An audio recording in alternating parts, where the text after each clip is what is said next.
I finally got my hands on a head unit with Apple CarPlay and Android Auto, which I can't wait to test out.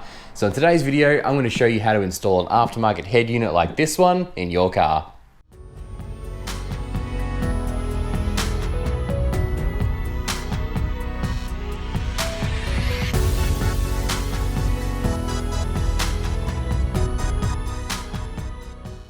What's up guys? Before we get started, I do want to mention that I do already have an aftermarket head unit installed in the Ranger, so we're not starting completely from stock, but the procedure is basically the same. So currently I've got a Kenwood DDX4019BT installed, which has been doing a pretty okay job for the past 2 years. But I'm upgrading to this Sony XAV-AX3000, which has a bigger screen, a nicer interface, and more importantly, Apple CarPlay and Android Auto. Now, what tools you need to remove your existing stereo is going to come down to your particular car. I'm pretty lucky with the Ranger because it's a super easy job to do, and all I really need is a Phillips screwdriver and some sort of tool like this that helps me prise that fascia panel away, and the whole stereo comes out piece of cake.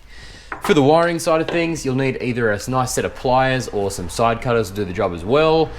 You'll need a soldering iron and some solder, a bit of heat shrink, and a heat gun or a lighter would probably do the job as well, just anything to shrink that heat shrink. An optional extra would be a nice set of wire strippers. It's not crucial, but it'll just make things go a little bit quicker. The only other parts you'll need is obviously a new stereo to replace your current one, and also a new fascia if you're upgrading from a standard head unit. If you're not sure what fascia panels are, basically these just adapt your standard factory head unit size to a universal aftermarket standard, which is measured in DIN sizing. So single DIN would be half that height, and that's your standard old school aftermarket stereos, whereas these newer ones, the big color screen, touchscreen units, are measured as double DIN or 2 DIN. Something else I highly recommend getting is a wiring harness adapter like this to suit your vehicle. So how these basically work is when you unplug your factory stereo, you'll be left with a bit of a plug inside the dashboard. These are designed vehicle specific, and that will match up perfectly with that plug inside your dash, and then you can connect your new stereo through the wiring at the back. And that means you don't have to cut off that standard connector, so if you ever wanted to, you could revert back to the standard. But more importantly, it means we can do all the wiring we need to right here on the bench instead of inside the dashboard of the Ranger, which I've done probably 4 or 5 times in the past. I actually didn't even know these existed until I bought this aftermarket fascia for the Ranger, and it actually came with that in the box, which was awesome. And like, since I discovered these, that is just the only way to go about installing aftermarket stereos. Just makes things a lot less fiddly, means you can be a lot neater with your joins, and just makes the whole process a whole lot faster. So I mentioned how easy it was to remove the head unit from my particular car, and this is going to be the same procedure whether you're removing the standard factory head unit or an aftermarket unit like this. So let's run through that procedure right now. So the first thing you're going to want to do is remove these 3 knobs off the front of that AC panel, and they come off just by gently pulling. There we go, comes off like so. Do be gentle with this part because it is possible to damage this center barrel that slots over the internal knobs there.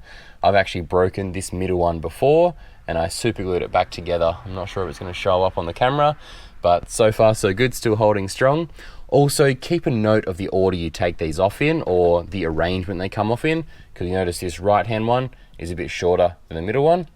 So there is a particular way they'll need to go back on. So remove those 3. Just take my UHF radio out of the way. Then the removal of those knobs will reveal 2 screws hidden behind the temperature and the mode. We'll need to take those 2 screws out.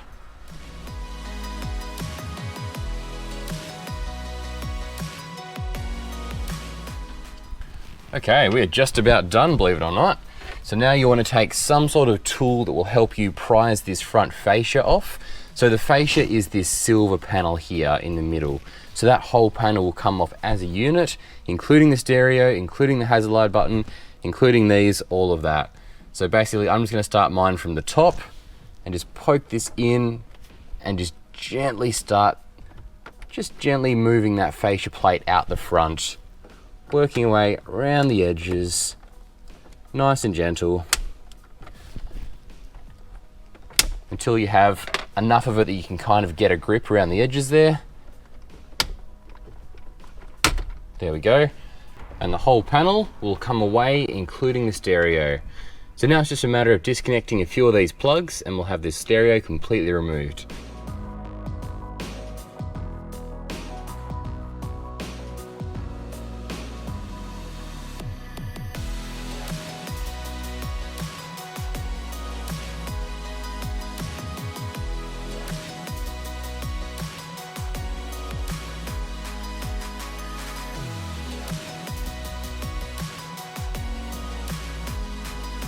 So that's everything removed.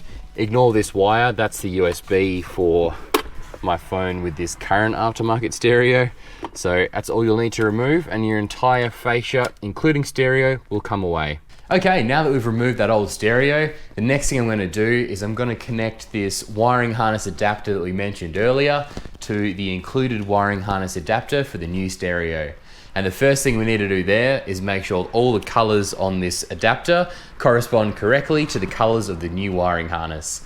And to do that, on the harness side of things, on this adapter side of things I should say, all the individual wires actually have written on it what they correspond to. So that yellow is the battery constant and everything else has its very own label.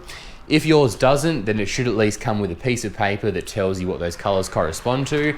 For the most part, they're pretty generic and pretty standard, so you should be right just connecting color for color, but it's always good to make sure just to be certain.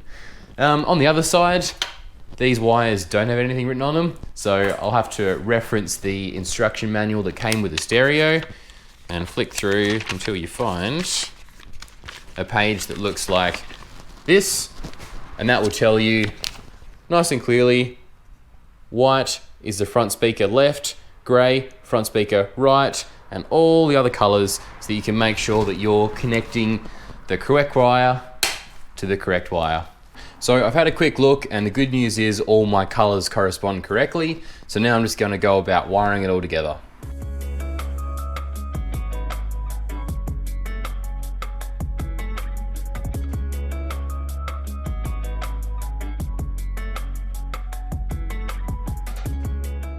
Why is it always after you do a really good join that you remember the heat shrink?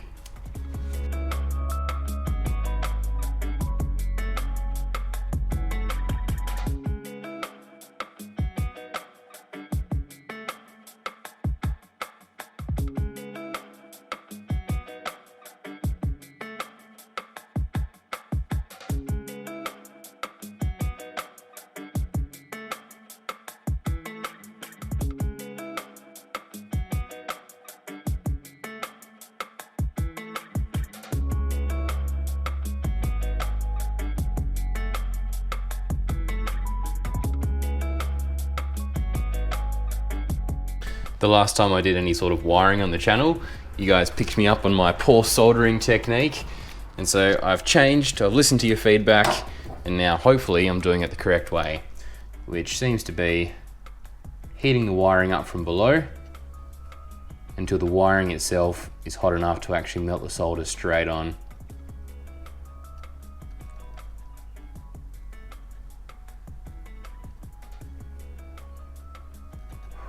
And I gotta hand it to you guys, that method does work a lot better. So thanks to everyone who was letting me know that's the better way to do it. Never be afraid to let me know if I'm doing something wrong, because I'm always happy to improve.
And we are officially all done. So you might notice there's a couple of wires that are still not connected, and that's just because they're ones that I don't need for my particular setup, such as the reverse in at this stage isn't something I currently need. When I get a new reversing camera, then I'll be tapping that into the reverse light wiring, so when I put the car in reverse, the camera feed displays. But other than that, everything else is all ready to go. So I'll just neaten this wiring up a little bit with a few cable ties to hold it, and then we can install the new head unit. So I've just neatened up that wiring a little bit by adding a couple of cable ties, because not only does that look a hell of a lot neater, and it's going to be easier to fit it in behind the dash like this rather than having strangly wires everywhere, but it's also hopefully going to help prevent these wires from rubbing against each other too badly when we're out on the road or on a bumpy four-wheel drive track. So now that that's done, the next step is going to be installing this new stereo into the aftermarket fascia, and depending on your fascia, these steps might vary a little bit. But for me and for this fascia, it comes with these two side panels, and these just attach on the inside, one on each side. So once they're both there, the stereo will kind of sit in the middle, and then we'll use an assortment of these holes to bolt the stereo in place. Okay, first things first, I'm going to attach these two side mounting panels. So they just clip underneath the screws, and then the screws just tighten down on them to clamp them in place, basically.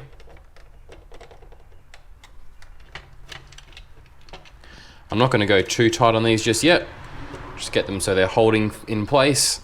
Then once I've got the stereo fully mounted, then I'll tighten them right up.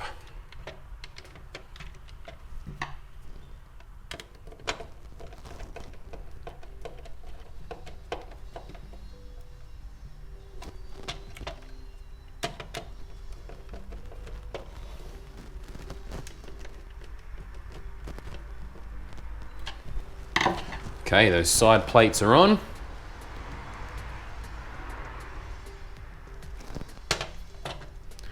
Now we'll take the stereo, drop it into roughly where it's going to be sitting once it's mounted.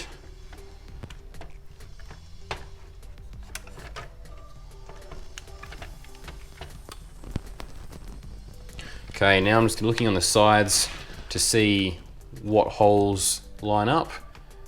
It looks like it sits where we need it. Maybe this hole just here, and I might have to clamp it with that one just there as well. Because if it's sitting there, then it should be sitting nice and square in the front. So let's give those two a go, see how it looks. We can always change it if we need to.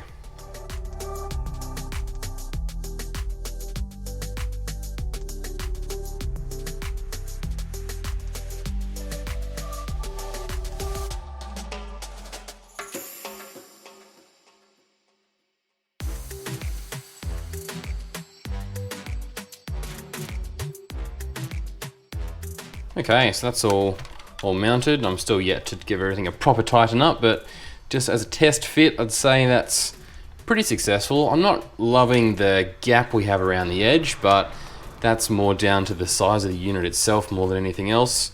So hopefully I'll be able to find some sort of infill piece that I can surround it with to make it look a bit neater, but for the meantime, it should do the trick. Well, there we go. That head unit's all installed in the aftermarket fascia.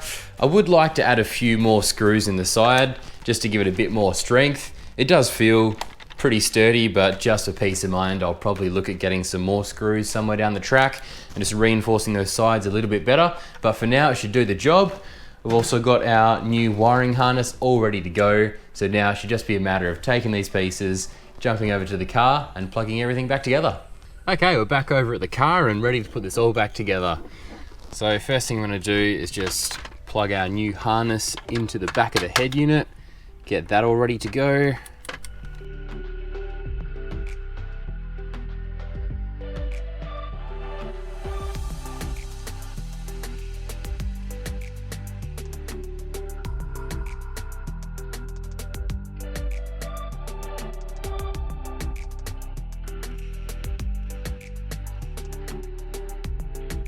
Okay, that should be everything plugged in. I'll just gently clip that fascia panel back in place. Looking good, fits nice. Still not stoked about that gap around the edge, but I'm sure I can figure something out in time. For now, let's just give it a test to make sure it works before I go and put all these knobs back on. It's a good sign, it's lighting up. There we go, seems to be working. Yep, got sound out of at least a couple of speakers. Beauty, there we go, she's all working. Well, that's all there is to installing a custom stereo in your car. Hopefully you guys have found that video interesting. If you have any questions at all, feel free to leave them down in the comments below and I'll get back to them when I can. In the meantime, might have a run through these settings and get this new stereo set up just the way I like it. As always, thanks so much for watching and I'll catch you in the next one.